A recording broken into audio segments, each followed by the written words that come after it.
hermanito. Bueno, Dios bendiga las amistades que hay en medio de nosotros. Dios es bueno y para siempre es su misericordia.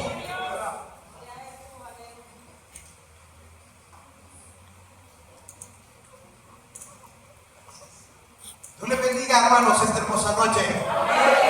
Dios nos bendiga más esta hermosa noche. Qué privilegio verles esta noche adorando al Señor en gran manera. Y qué bueno estar acá en un evento juvenil. Quiero felicitar en primer lugar a la sociedad juvenil, porque ver jóvenes en nuestras iglesias pentecostales en este siglo XXI es bien raro. No sé si me entienden, pero decirles es la situación que se vive socialmente. De hecho, una de las cosas por las cuales muchas veces he sido criticado en la iglesia local es porque somos de las pocas iglesias que tienen una cantidad bastante fuerte de jóvenes. Y nosotros el día domingo tenemos 4 cultos. Tenemos 3 cultos en el templo local y en el nuevo local que hemos adquirido tenemos un culto, y el culto es de jóvenes, donde se reúnen un aproximado de casi 175 a 200 jóvenes que se están reuniendo. Pero una de las cosas es que la gente critica a la juventud muchas veces en lugar de darles apoyo.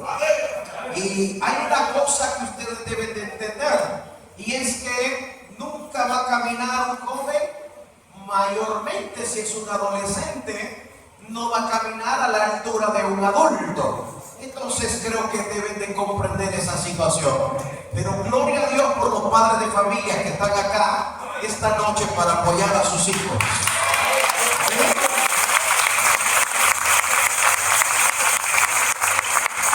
La palabra de Dios dice en Proverbios capítulo 22 versículo 6: instruye al niño en su camino, y cuando éste fuere viejo no se apartará de él.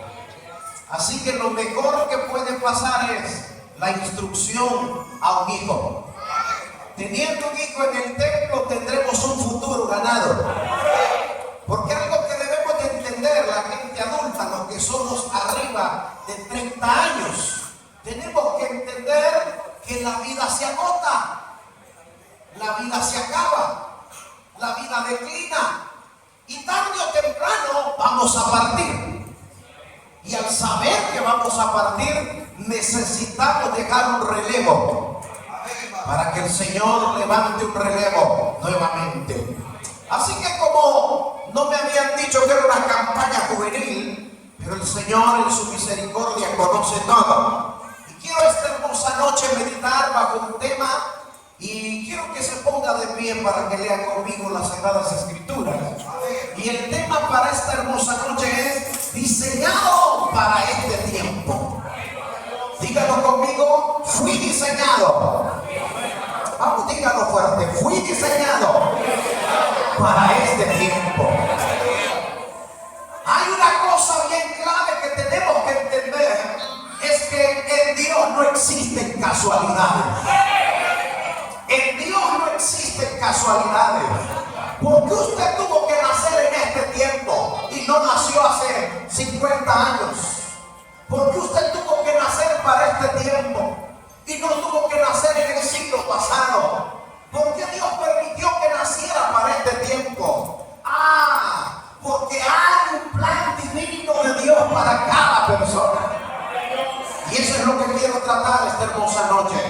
Eclesiastés capítulo 3, versículo 14 y versículo 15. Libro de Eclesiastés, capítulo 3, versículo 14 y versículo 15. Y luego pone una marca en Eclesiastés y busque 2 de Corintios capítulo 4, versículo 7. Quiero que leamos los 2 versículos para que tengamos en claro hacia dónde quiero llegar.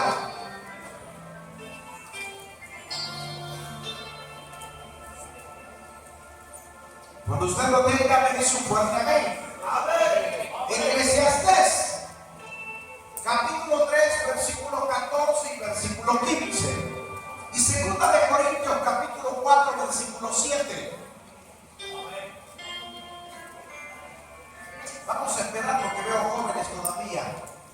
Forjando la Biblia. Como es vigilia, no viene preciso, ¿verdad? Vivimos con tiempo, gloria a Dios. Si usted tiene un amigo a la par, préstele la Biblia. Si tiene un amigo a la par, préstele la Biblia.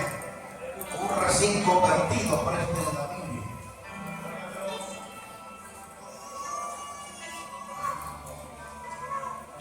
Hoy este día es un día especial, ¿verdad?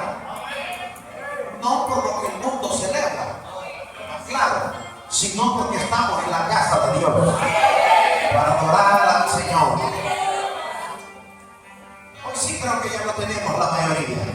Yo quiero que lo vean en voz alta conmigo, jóvenes, y la iglesia en general. Dice la palabra del Señor: he entendido que todo lo que Dios hace será perpetuo.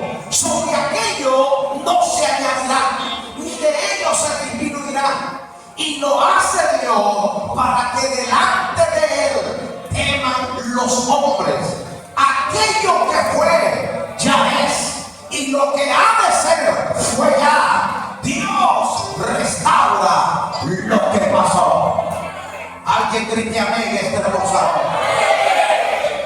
Y hoy terminamos leyendo 2 de Corintios capítulo 4 versículo 7. Dice la palabra del Señor: pero tenemos este tesoro en vasos de barro, para que la excelencia del poder sea de Dios y no de nosotros.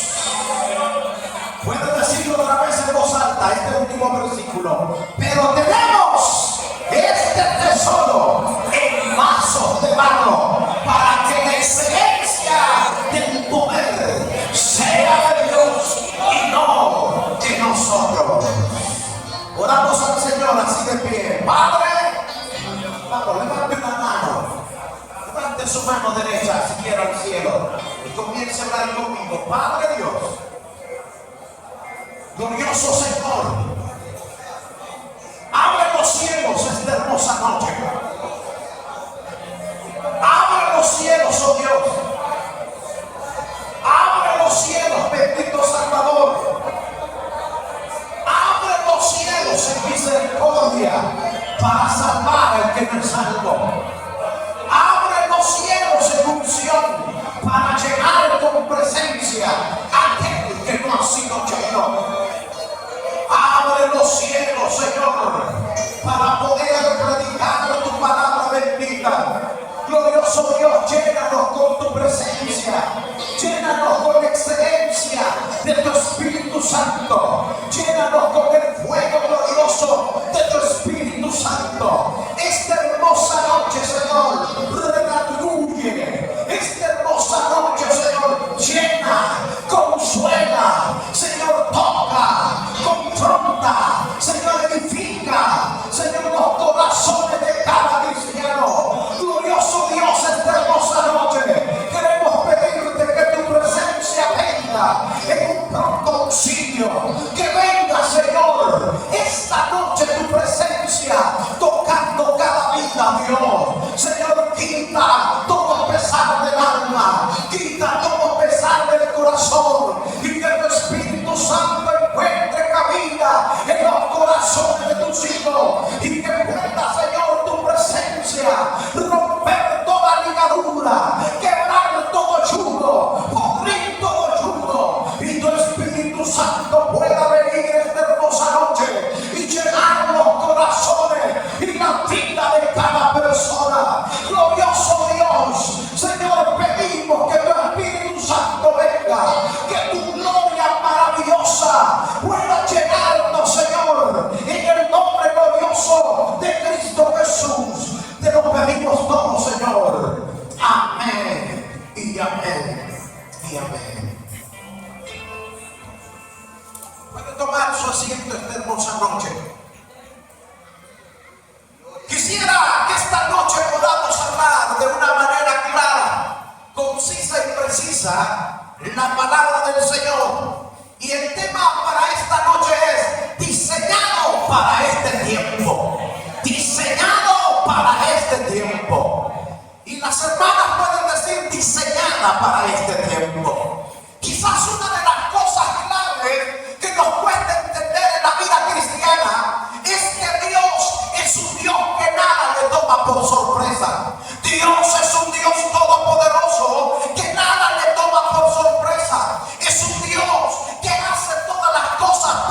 cuenta. A Dios no le toma por sorpresa ninguna de las cosas que nosotros podamos realizar en la vida. Dios es un Dios que tiene el control de todas las cosas a través del tiempo y espacio. Y Dios, desde el momento en que va a iniciar un proyecto de vida, a Dios no le toma por sorpresa. Es por ello que cuesta entenderlo muchas veces en la magnitud de la presencia de Dios.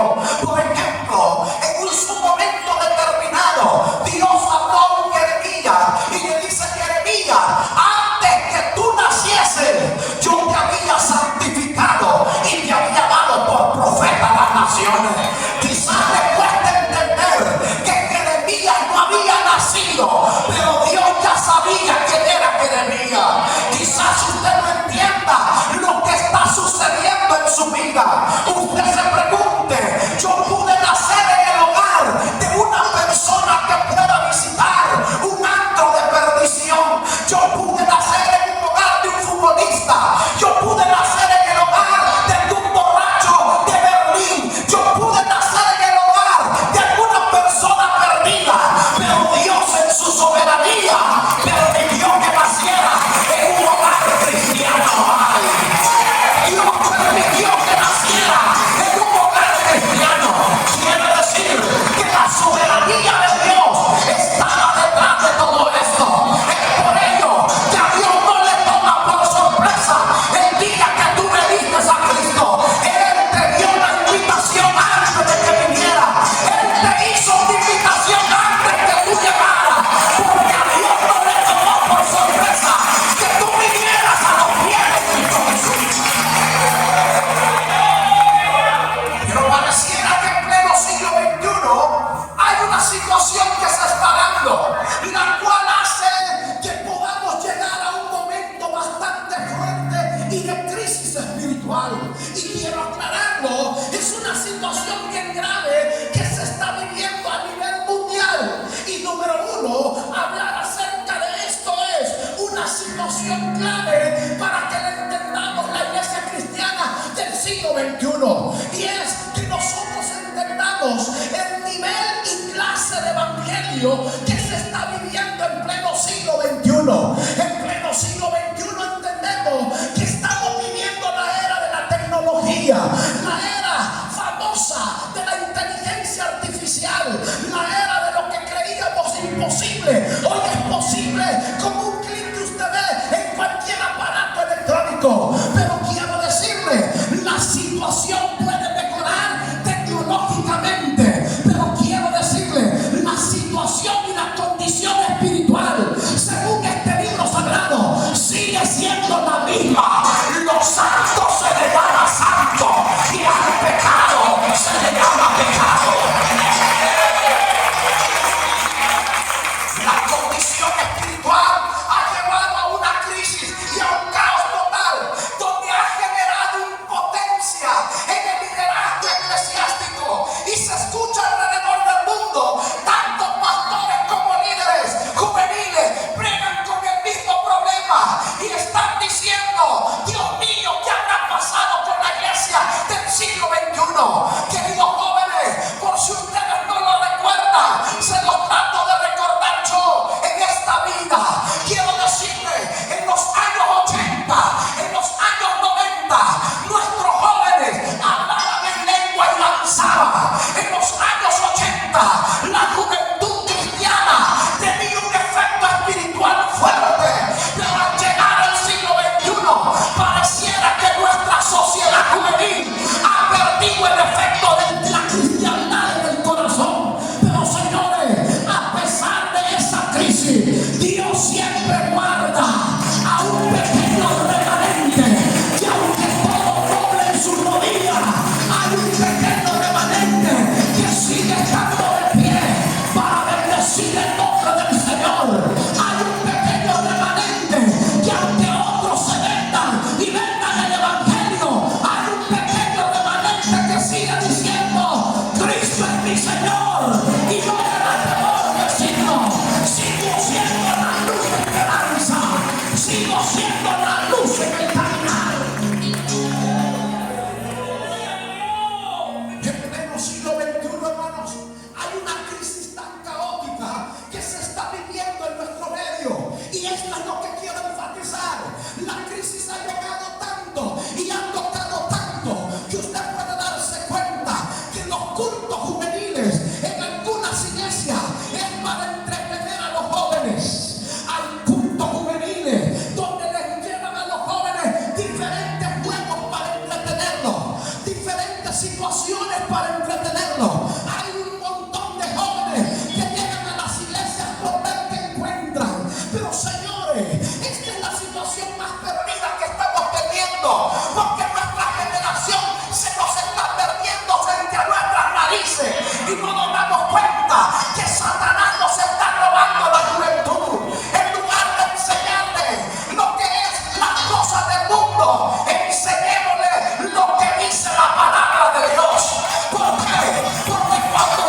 Timoteo, hemos perdido el efecto y algunos empiezan a decir, es que los jóvenes son chuecos, los jóvenes son los chambones. Discúlpeme, para que haya jóvenes chuecos es porque hay viejos chuecos y no han servido fielmente a Dios. Quiere decir que cuando hay una oportunidad dentro de la iglesia que ha perdido su efecto bíblico, significa que hay una generación que no supo pararse en el evangelio. Discúlpenme, señores, para que hubiera un Josué que entrara a la tierra prometida, tuvo que haber un Moisés que levantara en alto el nombre de Cristo. Hoy se necesita la generación de Moisés para que llegue avivamiento a nuestros templos. Porque el efecto es bastante catastrófico. Si usted no lo sabía, actualmente hay una revista cristiana que empieza a hablar y dice esta revista cristiana que ha llegado el momento que en Europa las grandes catedrales evangélicas y los grandes templos europeos medievales han sido majestuosos testimonios de los grandes avivamientos que se dio en esos lugares. Pero lamentablemente, al llegar al pleno siglo XXI, esos grandes templos solo son museos hoy, museos donde hubo un día presencia de Dios. Dios quiera que libertando a los cautivos de aquí a 20 años no sea un museo, sino que todavía haya una generación que levante el mensaje de salvación y vida eterna. Que todavía haya una generación que pueda ponerse de pie y decir, el Señor nos mandó, por lo tanto tenemos que hacer algo para que la obra del Señor avance. Y esto nos lleva a pensar en lo siguiente, y es lo que quiero empezar a hablar, para empezar llegar a un concepto general de lo que es la temática diseñada para este tiempo. Y es lo siguiente, debemos de ser muy entendidos en los tiempos que estamos viviendo. Tenemos que ser entendidos en los tiempos establecidos por Dios para el refrigerio espiritual. Tenemos que entender que la palabra tiempo, lo expliqué la vez pasada que vine acá, tiene tres connotaciones y habla de tres connotaciones. Habla de la palabra cronos, habla de la palabra kairos y habla de la palabra pleroma. Las tres palabras tienen que ver con el vocablo tiempo. Hablar de tiempo es hablar del reloj hombre. Si hablamos del cronos, es hablar de lo que es la hora hombre. En el cronómetro nosotros sabemos que una hora tiene 60 minutos, un minuto tiene 60 segundos, un día tiene 24 horas, una semana tiene 7 días, un mes tiene 30 o 31 días, un año tiene 365 días. Eso es el crono. Pero quiero decirle, aparte del cronos está el kairos, y el kairos es el tiempo de Dios. Diga conmigo, levante su mano y diga conmigo, el tiempo de Dios. Hablar del tiempo de Dios es algo preciso, porque hablar del tiempo de Dios significará para muchos de ustedes algo importante, porque hablar del tiempo de Dios es hablar cuando Dios establece su tiempo, en el cual ha diseñado un plan y un propósito para cada persona. Quiere decir que en el tiempo de Dios apareció. Gálatas 4:4 dice, pero en el cumplimiento del tiempo nació Jesús bajo la ley para redimir a los que estaban bajo la ley. Como quien dice, señores, en el cargo de Dios hay un tiempo establecido, y en ese tiempo establecido Dios diseña el momento en que va a tocar cada vida. Y quiero decirle, hay un tiempo donde Dios diseña un momento para cada persona.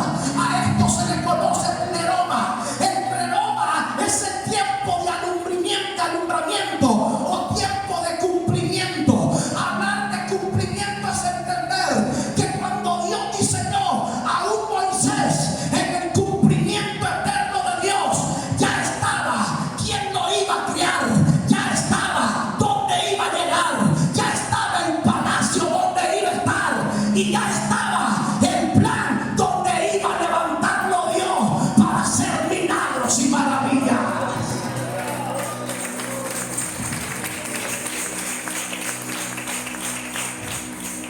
Para conocer esto, tenemos que entender lo que la Biblia nos habla y nos diseña. Es por eso que es necesario conocer los tiempos de Dios. Los tiempos de Dios siempre han sido favorables para su iglesia. En los tiempos de Dios siempre ha habido presencia de Dios. Ay, Señor. En los tiempos de Dios siempre la presencia de Dios se ha manifestado. Y déjenme decirles, jóvenes, nadie queda fuera de la presencia de Dios.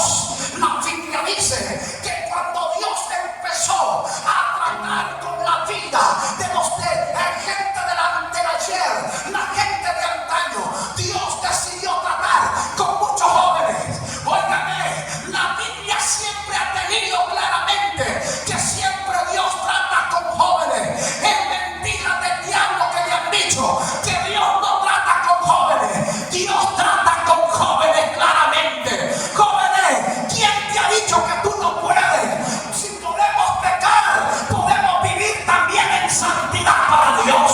Si podemos hacer cosas malas, se puede vivir para Cristo. Entonces se necesita entender ciertas cosas. Una de ellas es conocer el tiempo de Dios acerca de los poderes de Dios en la iglesia. Levante su mano y diga conmigo: yo espero. Vamos, dígalo. No sé si ya se me durmieron o qué. Diga conmigo: yo espero el poder de Dios para mi vida. No sé si entendió lo que dijo. Pero el hablar acerca de conocer los tiempos de Dios es saber entender que tenemos que conocer acerca de los poderes de Dios en el tiempo. La Biblia habla precisamente en el tiempo y el espacio. La Biblia dice en Joel capítulo 2, versículo 28 en adelante. Joel dice: y después de esto yo derramaré mi espíritu sobre toda carne, y vuestros jóvenes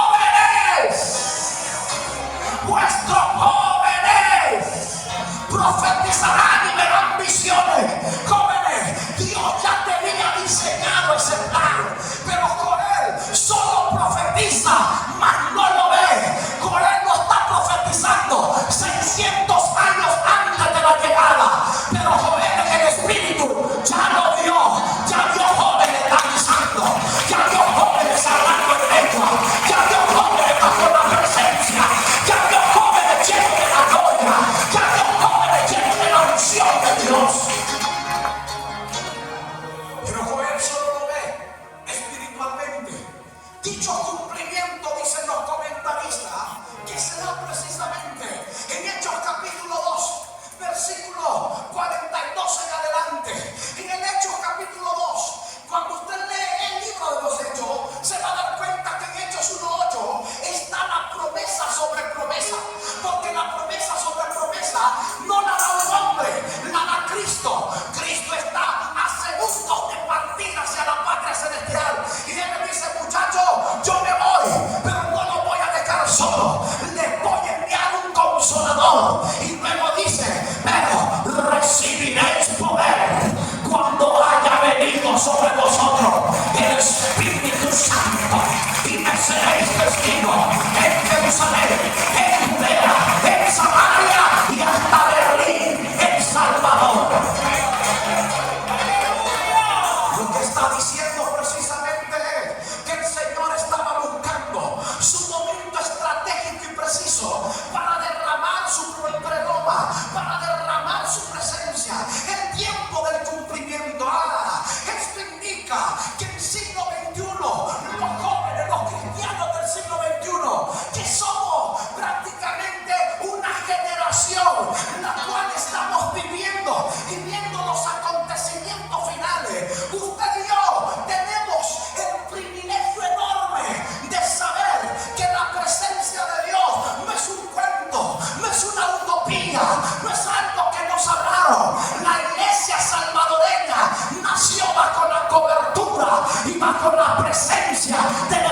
Espíritu Santo. Señores, la iglesia evangélica salvadoreña, la mayoría, en su gran mayoría, somos pentecostales. ¿Por qué pentecostales? Porque dependemos de la esencia pentecostal.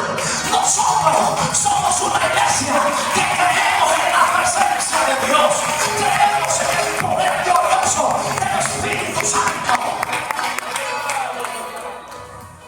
creemos en la manifestación del poder de Dios. Pero esto nos lleva a una contraparte que debemos de analizar en nuestro tiempo, y la contraparte que debemos de analizar es la siguiente: como hijos de Dios, verdaderos hijos de Dios, como cristianos que somos, que hoy estamos celebrando este 14 de febrero, esta vigilia, yo preguntaría a cada uno de ustedes, como hijo de Dios verdadero, ¿usted está haciendo lo correcto para Dios?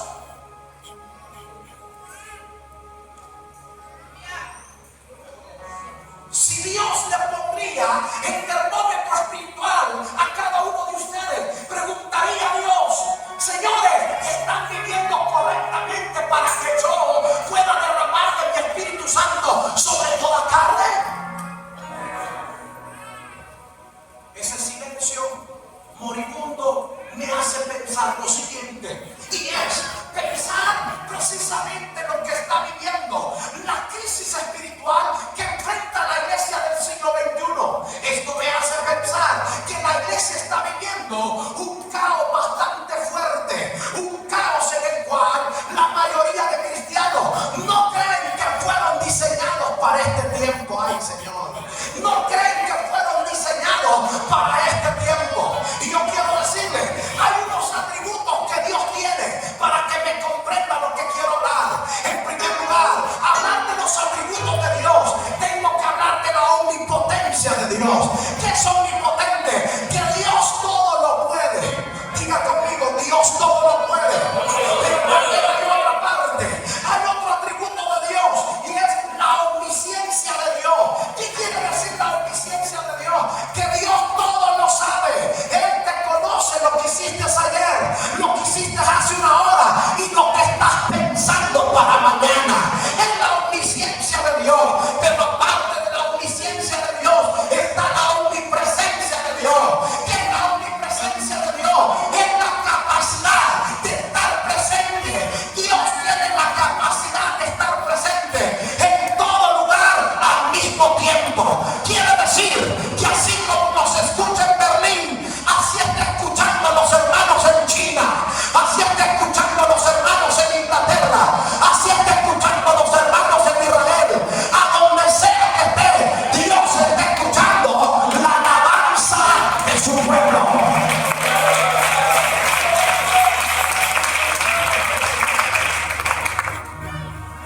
Y que Dios esté en todo momento y a través de todos los tiempos. Esto significa que Dios conoce su pasado. Diga conmigo, Dios conoce mi pasado, conoce mi presente y conoce mi futuro. Todo a la misma vez. El Señor conoce todo de usted. Es decir, que cuando Dios habla de mi presente, no es porque Él ignora mi pasado, no es porque Él ignora mi futuro, es porque Él, a pesar de mi pasado, Él determinó que yo le sirviera en su soberanía.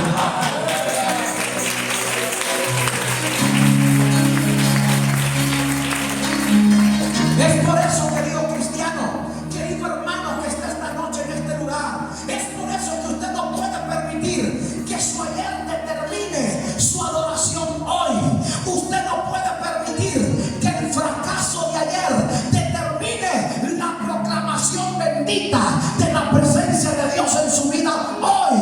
Así que quiero decirle que ayer no tiene que determinar tu hoy. Y cuando se habla acerca de diseñado para este tiempo, quiero decirle que para el tiempo de José, Dios diseñó a un José y que fuera esclavo y que lo llevaran esclavo hasta un palacio. Pero el mismo Dios que vio a un José siendo esclavo lo estaba viendo en un palacio. El mismo Dios que vio a 3 hebreos ser metidos en el horno de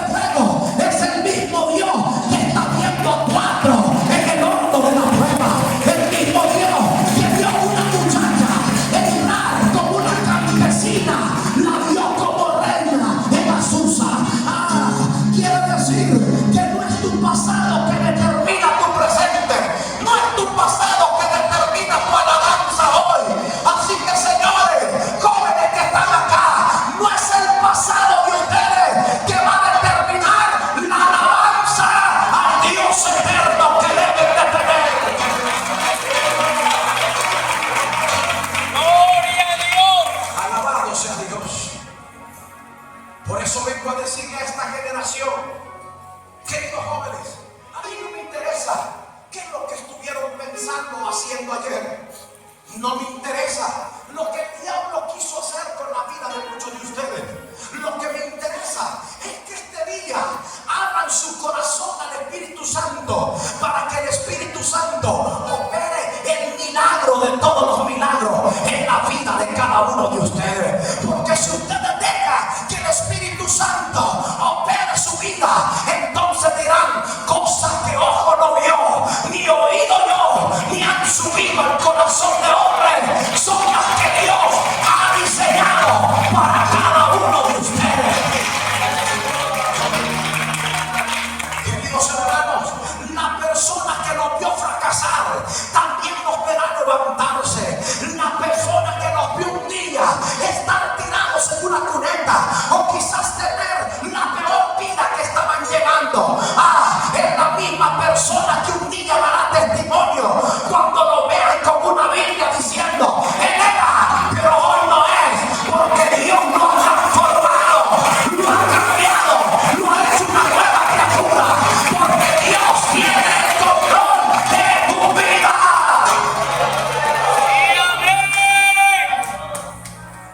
Pero para entender ese propósito eterno de Dios sobre nuestra vida, tenemos que entender que Dios tiene condiciones precisas por las cuales Dios levanta y envía sus promesas a su casa, o a su casa, o a sus hijos espirituales.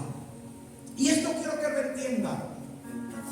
Dios en su soberanía, cuando Él trata con una persona, Dios diseña planes estratégicos para que la persona llegue al cumplimiento del conocimiento del Dios eterno. Hay algo que menciona Eclesiastés. Eclesiastés como que es un trabalengua lo que leímos. Aquello que fue, ya es. Y aquello que es, fue ya. Como quien dice: señores, se está hablando de un trabalengua aquí y allá y cuántas cosas. Pero lo que quiero decir es, lo que la Biblia está contextualizando es que lo que usted no ha visto, Dios ya lo vio.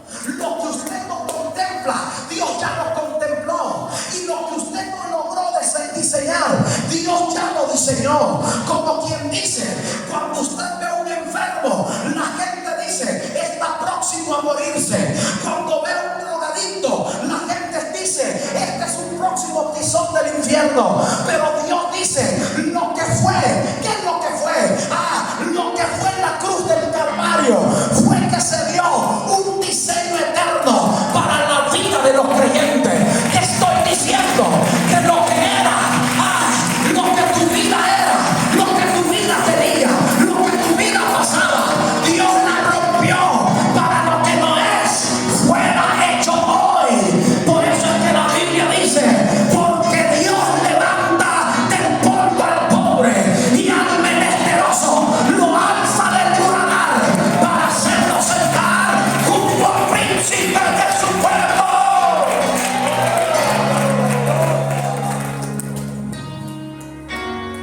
Cuando la Biblia habla del diseño y habla que fuimos diseñados para este tiempo, Dios empieza a hablar que fuimos diseñados con un plan y un propósito. Y la Biblia dice que cuando Dios diseñó un plan, a Dios no le importa de dónde usted viene.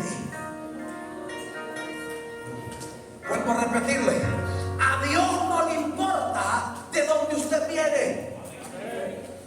Y en segundo lugar, en Dios no hay limitaciones. Diga conmigo: en Dios no hay. Vamos, jóvenes, levanten sus manos, jóvenes, y digan conmigo: en Dios no hay limitaciones. ¿Qué estoy hablando? Que si en Dios no hay limitaciones, significa que a Dios no le interesa tu edad. Dios no le pide el DUI a usted para ver si está apto o no para servir en la obra de Dios. Así como Dios tomó un Caleb de 85 años, también tomó un Samuel de escasamente nada más 10 años. Como quien dice: a Dios no le interesa tu edad, a Dios le interesa el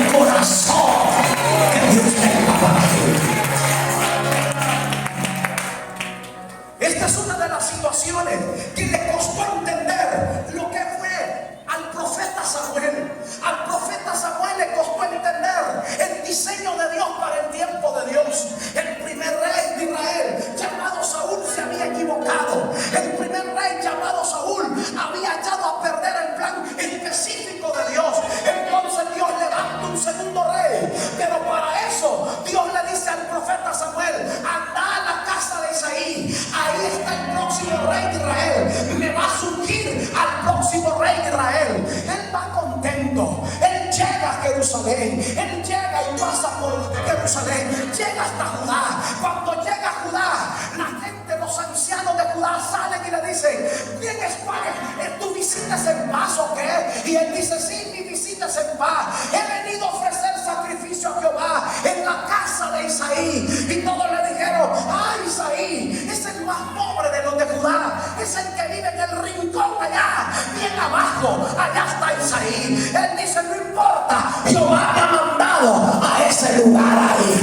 Como quien dice: a mí no me interesa dónde tú vivas, Jehová ya puso su mirada en ti. Y empieza a caminar Isaías hacia la casa. La Biblia dice que, oiga, David era el hermano menor de 8 hermanos. Habían 7 antes que David. Primero estaba Sama, estaba Eliab, estaban los hermanos de David, que eran capitanes de la guardia de Saúl. Los tipos eran guerreros, los tipos sabían ir a la guerra, los tipos eran estrategas militares. Pero estaba el último, como decimos en buen salvadoreño, el secaleche, el chimpayate, el enano o el chimbuste, como le llaman en mi país. Como sea, ese precisamente, el niño menor, el que nadie miraba, el que nadie creía, es precisamente el que Dios estaba viendo. Santo Dios, Santo Dios. Y a mí me impresiona, porque la Biblia dice que Samuel se queda viendo donde vio a Eliab, cholotón, grandote, simpático, elegante, justamente como era Saúl. La Biblia define a Saúl de hombros arriba. El tipo era elegante pero podrido del alma. El tipo no servía, lo que tenía cholotón lo tenía de podrido. Pero Dios dice que en su soberanía no se manifestó. Llegaron a Eliab y no se manifestó. Preguntaron por Sama, tampoco se manifestó. Y en cada uno de ellos Samuel dice: he aquí el próximo rey de Israel. Y Jehová no contestaba, Jehová guardaba silencio. De pronto le dice: hey, Isaí, ¿tienes otro hijo acaso? Porque ya pasaron 7 y Jehová no se puede equivocar. Y le dice: ve el relato histórico bíblico. Le dice claramente: sí, tengo el último, el que cuida las ovejas. Como quien dice, es el nene, el que lleve a cabra. A ese no creo que Dios lo quiera utilizar. ¿Y sabe cuál fue la respuesta de Samuel? Llámalo, porque Jehová se ha provisto de rey. Ay, Señor, lo que estaba diciendo es: llegó el momento. Llegó el momento. Alguien puede levantar su mano y diga: oh, qué dicha que este día fuera mi momento.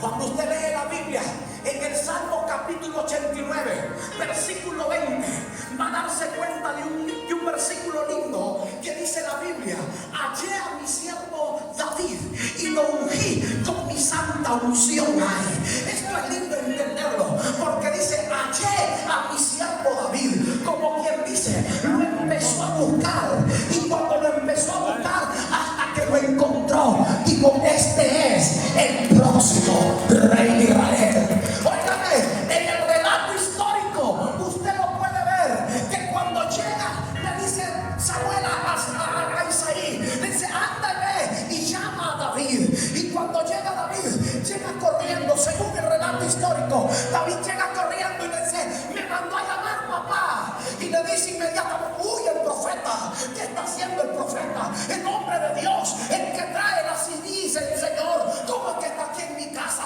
El hombre, el Samuel, el profeta de Dios, que nunca cayó una palabra a tierra sin su fiel cumplimiento. ¿Qué hace el profeta acá? Yo me imagino, la Biblia describe en el primer libro de Samuel que Samuel era elegante, era grandote, cholotón. Al ver a David, el enanito, porque no era muy grande y era pequeño, y cuando lo vio, yo me imagino que Samuel ha de haber dicho: ay, Señor, este enano para él no creo que sirva. Pero la Biblia dice que Dios le dijo: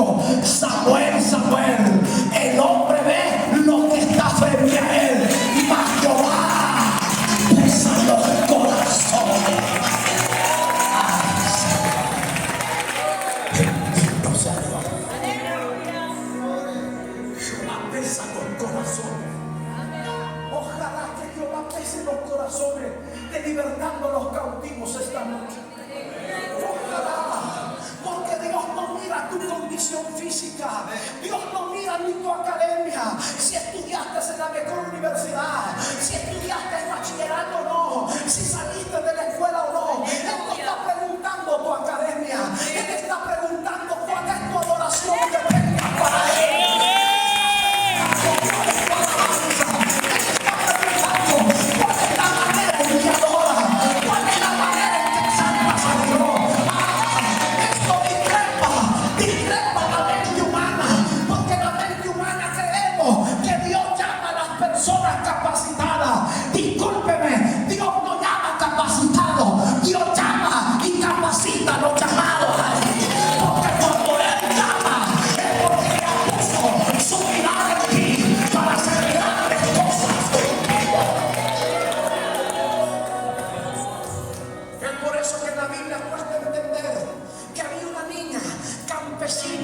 Huérfana que soñaba como todas las niñas ser reina un día, y dijeron, todo el mundo se reía, y esta campesina que pueda ser reina, y esta campesina si ni educación tiene, ¿cómo puede decir que reina? Aparte, ¿cómo puede ser reina si es huérfana, no tiene tata, no tiene nada? ¿Cómo puede ser reina? Pero Jehová ya había visto en la eternidad y dijo, me he provisto de una reina.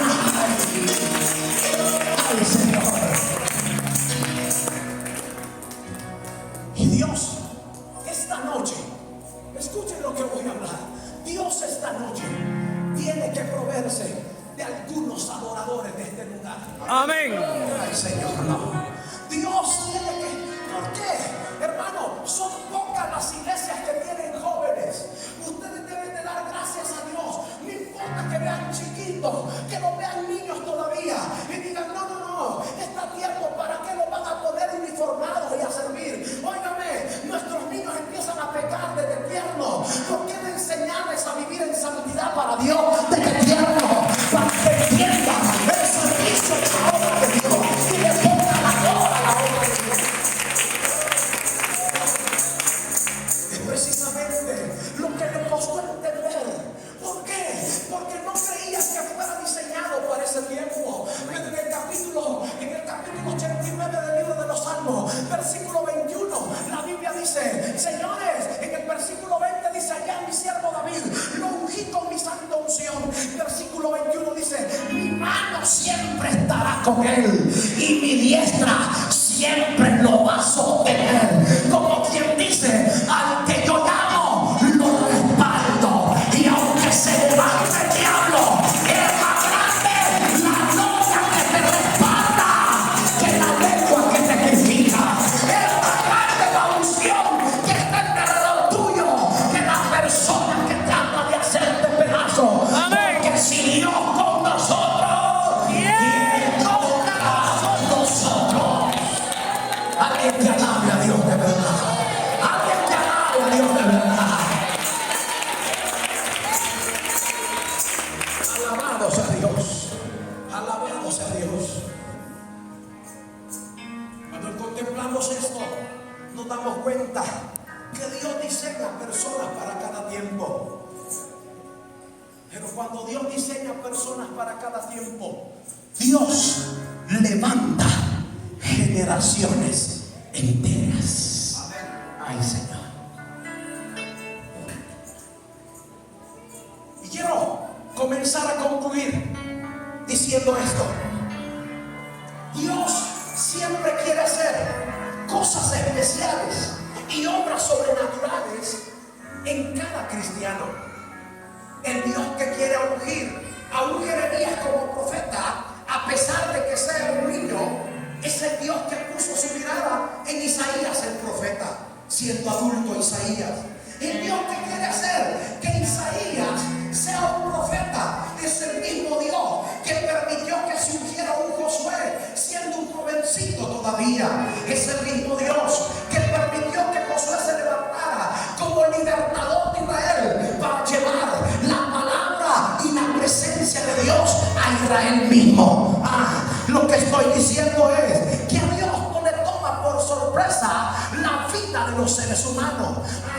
Es por eso que yo digo, Dios tiene tiempos, y en los tiempos de Dios especiales para personas especiales ahí. Por eso es que yo digo, para el tiempo antiguo, Dios no necesitaba otro David, porque ya tenía un David. Dios no necesitaba un Jeremías, porque ya tenía un Jeremías. Dios no necesitaba otro Moisés, porque ya tenía un Moisés. Y tal vez usted diga, pero yo no creo que Dios se esté fijando en mí. Yo no creo que Dios haya puesto su mirada en mí. Yo no creo que Dios tome mi vida un día. Soy la persona más insignificante de una iglesia. No me dan ni privilegio, ni siquiera de levantar las sillas me dan. Yo soy una persona X dentro de la iglesia. No creo que alguien pueda fijarse en mí. Déjeme decirle, no se trata de que el hombre se fije en ti. Se trata de que Jehová Dios ya te vio a ti. Y cuando Dios ya te vio, no importa que el hombre te haga de lado, Jehová te levantará.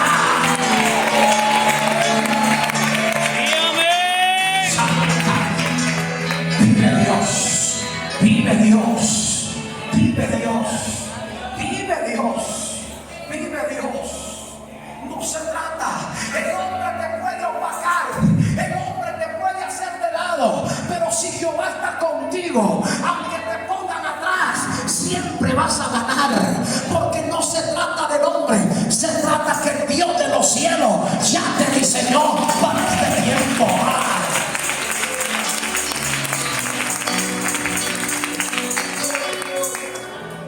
Yo siempre me fijo que hay mucha gente que dice, yo hubiera querido vivir en el tiempo de Moisés para ver los milagros extraordinarios de Moisés.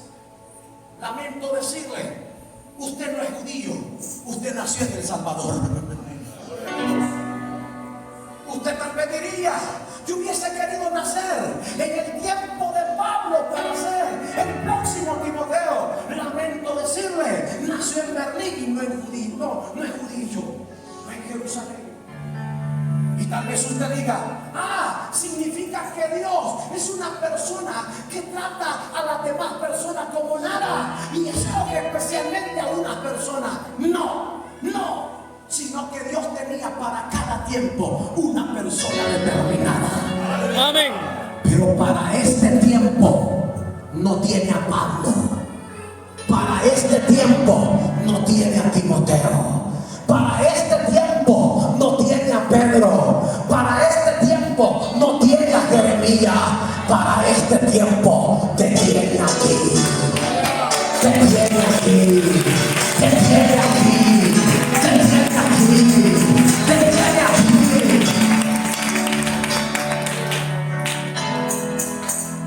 Y quizás nosotros digamos, pero ¿cómo es posible que Dios pueda en este tiempo utilizar personas como yo? ¿Cómo es posible que Dios pueda utilizar personas como yo? Si Dios no cree que utilice a alguien como yo, déjeme decirle, Dios no está viendo las condiciones del hombre, Dios está viendo la disposición del alma, Dios está viendo el corazón. Por eso es que Pablo termina diciendo en 2 de Corintios, porque tenemos este tesoro en vaso de barro, para que la excelencia del poder sea de Dios y no de nosotros. Amén. Como quien dice, el vaso de barro eres tú. ¿Y cuál es la excelencia del poder? Es el Espíritu Santo en ti. Y cuando está el Espíritu Santo en ti, hay una excelencia que te hace ver diferente. Es por eso que cuando uno mira en nuestro tiempo, los jóvenes de nuestro tiempo, todos quieren ser como un futbolista, todos quieren ser como una actriz de novela, todos quieren ser como una cantante, todos quieren ser como la gente del mundo, pero pocos quieren ser como la Biblia lo demanda que tienen que ser. ¿Sabe por qué? Porque hay un precio que hay que pagar, pero el precio que hay que pagar se vive con excelencia, porque el que disfruta de la presencia, disfruta de la caricia del Espíritu Santo de Dios. Y hoy más que nunca se necesita una generación, que Dios levante una generación que tenga presencia en su vida. Amén. Y esto es clave entenderlo, porque hay una generación que muchas veces se ha levantado, pero esa generación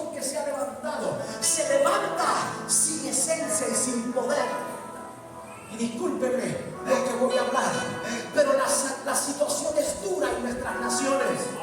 Hoy tenemos que tolerar dentro de los púlpitos un montón de payasos para que entretengan a la gente.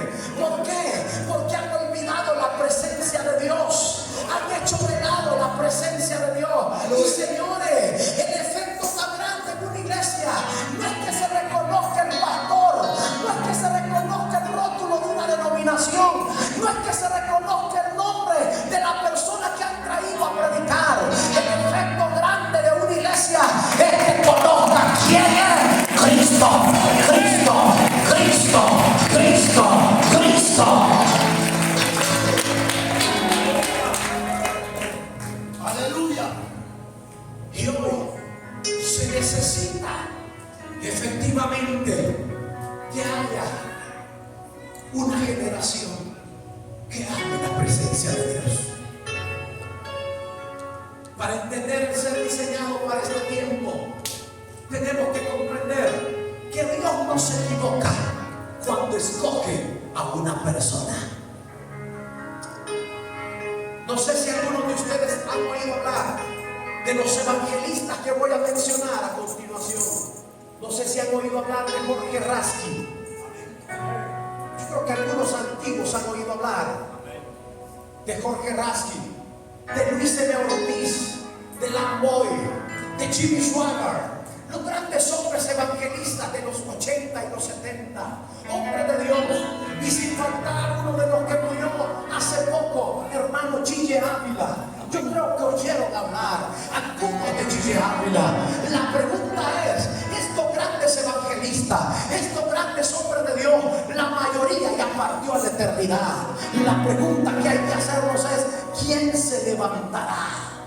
Gloria a Jesús. Evangelistas como Kathryn Kuhlman en Estados Unidos, que Kathryn Kuhlman, dicen los historiadores, que a 1 kilómetro a la redonda de donde ella estaba predicando, los endemoniados eran liberados porque había presencia pura del Espíritu Santo. Gente como Jimmy Swaggart, que mientras predicaba, multitudes corrían al púlpito a recibir a Cristo Jesús como su único y fiel Salvador. La pregunta es, hoy que ya no están ellos, ¿quién se levantará? ¿Quién será el próximo? Gloria a Dios. Y es precisamente lo que habla el libro de Josué. En su capítulo 1, versículo 1 dice, y Josué hijo de Nun, servidor de Moisés, y dice, habló Jehová a Josué diciendo, mi siervo Moisés ha muerto, ahora levántate tú.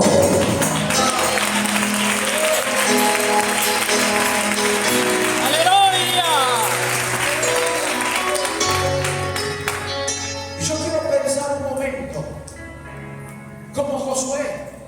Josué tuvo que haber dicho, yo, no. Cuando usted escudriña el contexto de la vida de Moisés y escudriña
porque contigo es la plática. Sabe que mientras hablaba, subía Josué con Moisés. Y la pregunta es, ¿que no dijo Dios que nadie subiera? ¿Cómo es que permitió que Josué subiera al monte? ¿Sabe por qué? Porque tenía la misma pasión por la presencia. Amén. Y esto es clave entenderlo. Tenía la misma pasión por la gracia divina. Tenía la misma pasión por la gloria divina de Dios. El tipo subió. Algunos comentaristas como Mac Lucado hablan y dicen que en el momento que Josué y Moisés suben al monte, dice que Josué le cargaba todas las maletas a Moisés. El agua le cargaba todo. Las frazadas, el suéter, la chumpa, el gorro, los guantes, y lo subía a Josué, y subía el monte Josué, para que Moisés, el anciano Moisés, subiera sin carga alguna. Luego lo dejaba en el lugar y le decía, lo dejo acá, yo voy a bajar, voy a estar a unos cuantos metros de acá, cualquier cosa usted me llama, yo voy a venir corriendo a verlo. Josué bajaba un poquito, pero mientras Dios hablaba cara a cara con Moisés, Josué estaba oyendo.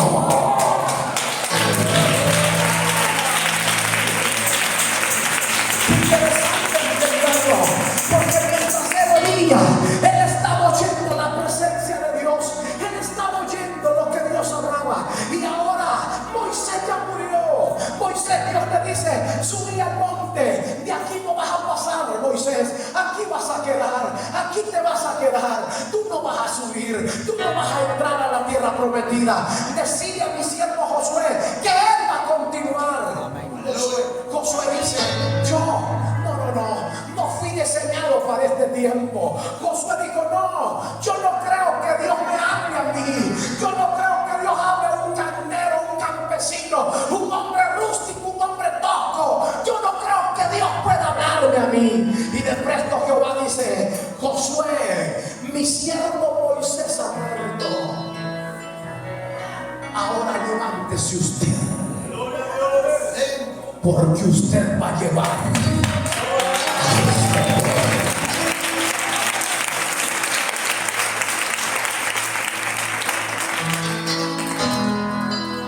La mente de Josué tuvo que pasar. ¿Cómo? Yo voy a ocupar el lugar de Moisés, el hombre de los efectos especiales, el hombre que pega con la vara y hace que salga agua de una peña, el hombre que pega en el polvo y se convierte en piojo, el hombre que tira una rama en un río y se convierte en agua dulce, el hombre que hace descender maná del cielo, el hombre que hace caer carne del cielo. No, a mí no me comparen con ese hombre, tiene demasiada gloria, demasiada unción. Yo no creo que Dios pueda utilizarme igual que Moisés. Y Jehová le dice, ay Josué, así como estuve con Moisés, estaré contigo. Nadie te podrá hacer frente en todos los días de tu vida. Alabado sea Dios. Y lo interesante es lo último. En el momento preciso que Josué entiende que él tiene que levantarse, Josué dice, yo no creo que Dios pueda usarme, yo no creo que Dios pueda servir otra vez como sirvió con Moisés. No, imposible. Pero Dios le dice, Josué, sube al monte, porque hoy voy a platicar contigo. Y hay algo que yo quiero decir. Siempre en el ámbito cristiano sucede algo que nos cuesta comprender. Y es que las plataformas espirituales son plataformas que se levantan de acuerdo a la dimensión espiritual conquistada por la generación anterior. Para que Josué viera un ángel en el campamento. La Biblia dice que Moisés vio cara a cara a Dios, pero Josué tuvo que ver un ángel en el campamento. Josué saca la espada y le grita, ¿eres de los nuestros o de nuestros enemigos? Y el ángel dice la Biblia, y el ángel de Jehová le contesta a Josué: he venido como príncipe del cielo en favor de tu pueblo. Es interesante entenderlo, porque Moisés batalló para levantarle una plataforma. En el caso de Moisés, Moisés buscaba la presencia en el monte. En el caso de Josué, el ángel de Jehová. ¿Quién es el ángel de Jehová? Jesucristo. Jesucristo mismo bajó al campamento a hablar con Josué. Entonces, con esto finalizo. La plataforma, adultos que están acá, la plataforma espiritual que ustedes levanten en su experiencia espiritual será la plataforma donde caminen sus hijos espiritualmente. ¡Aleluya! En diferentes ocasiones me han preguntado a mí por qué me he parado en los lugares donde me he parado, por qué he predicado en los lugares donde he predicado. Y lo primero que la gente dice: usted no es así normal, normalmente, así nomás que usted va a ser el... No. Alguien tuvo que pagar un precio por Amén. usted. Y la gente entendida en los tiempos establecidos por Dios comprenden que es cierto que alguien tuvo que levantar una plataforma para que yo estuviera donde estoy hoy. Siendo tan joven, estoy parado en una plataforma donde gente de mi edad no se ha parado muchas veces. ¿Sabe por qué? Porque hubo un padre que fue un hombre de Dios que pagó un precio para que él pudiera pagar ese precio. Tuvo que meterse a la gloria, ver la presencia, hasta ver la gloria y la unción de Dios ser derramada. Amén. Y luego, después de eso, uno puede darse cuenta que es lo que Dios permite de uno. Significa que lo que hoy sus ojos vean con los jóvenes de esta generación es el efecto y daño colateral de la vida espiritual de ustedes, los adultos. Amén. Así que termino diciendo esto. Señores adultos, ¿cuál es la experiencia espiritual con el Espíritu Santo que ustedes tienen? Porque de acuerdo a la experiencia espiritual que ustedes tengan, es la herencia espiritual que le dejarán a estos jóvenes. Amén. Queremos una generación de unción. La pregunta es: ¿actualmente hay una generación de ancianos de unción? Queremos una generación de gente santa, de jóvenes santos. La pregunta es: ¿actualmente tenemos una generación de cristianos santos? Aleluya. Queremos una generación que haga milagros y maravillas. La pregunta es: ¿tenemos una generación que habla de milagros, pero no vive en milagros?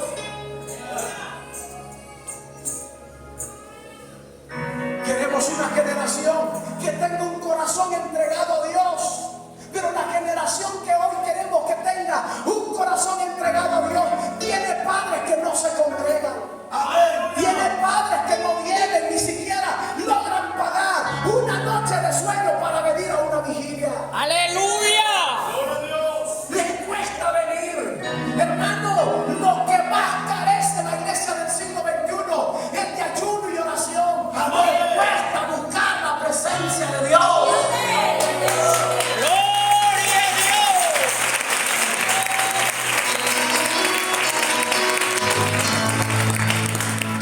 Si fuera poco, nuestros jóvenes no saben qué es hablar en lenguas. Nuestros jóvenes carecen de experiencias espirituales. Nuestros jóvenes ven ridículo la manifestación del poder de Dios en danzar y en hablar lengua. Lo ven ridículo. ¿Saben por qué? Porque nosotros hemos criticado en nuestras casas a gente que ha sido bautizada con la presencia del Espíritu Santo. Aleluya. Queridos miembros de la iglesia Libertad de los Cautivos, no se quejen de la generación que tenemos si no hemos pagado un precio por esta generación. Aleluya.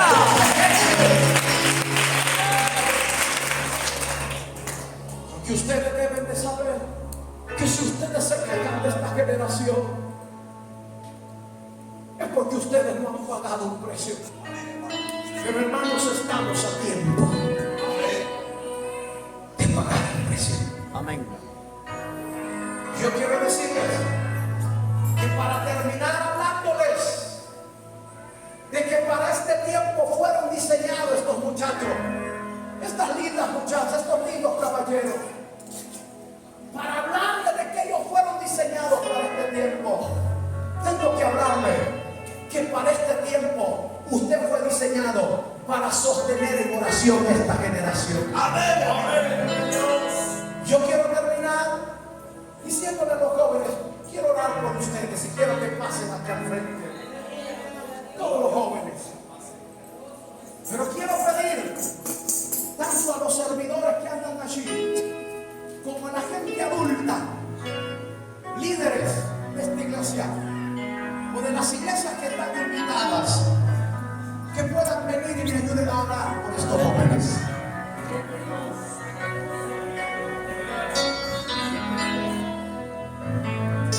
Yo quiero pedirles que ustedes puedan venir. Adultos, por favor, servidores o mujeres. Y quiero pedirle a los adultos que vengan y pongan manos sobre los jóvenes. Porque si para esta hora fueron diseñados,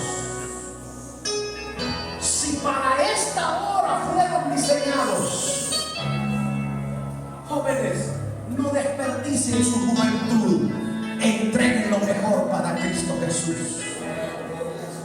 Y hazle entender que Dios está acá. Quiero invitar a los adultos a ponerse de pie. Quiero invitar a los líderes de esta iglesia y los líderes de las iglesias invitadas que vengan al frente. Me ayuden a poner manos acá, por favor. Y los que no levantan su mano y oran por esta juventud. Vamos. Vamos, empiece a orar. Empiece a adorar.